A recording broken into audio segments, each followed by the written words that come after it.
Paytaxt sakinlərini təqaüd düzəldəcəyi vədi ilə aldadan şəxs saxlanılıb. Əməliyyatı Sabunçu polisi həyata keçirib. İlkin məlumatlara görə saxlanılan Xaqani Əsgərov görəcəyi işi müqabilində vətəndaşlardan təxminən 4000 manat pul alıb. Sərxan Kəmalın reportajını izləyək.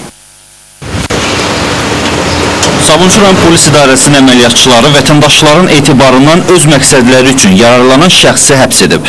Səbəbləri isə sadədir. Saxlanılan Əsgərov Xaqani Dəmiroğlu onları alladaraq pullarını mənimsəyib. Bu barədə artıq idarənin növbətçi hissəsinə 2 şikayət ərizəsi daxil olub və hər biri də Xaqani Əsgərovun pulu onlardan təqaüd düzəltmək adı ilə aldığını bildirib. Ancaq sonradan nə təqaüd alınıb, nə də verilən pullar geri qayıdıb. Nəticə etibarı ilə məsələyə Sabunçu rayon polis idarəsinin istintaqçıları qarışıb. Vətəndaş Hacıbəyli İlqar, Hacıbəyli oğlunun etibarından sui-istifadə edərək ona əlillik təqaüdü düzəltmə adı ilə ondan 1500 manat pul olaraq dələduzluq etmişdir.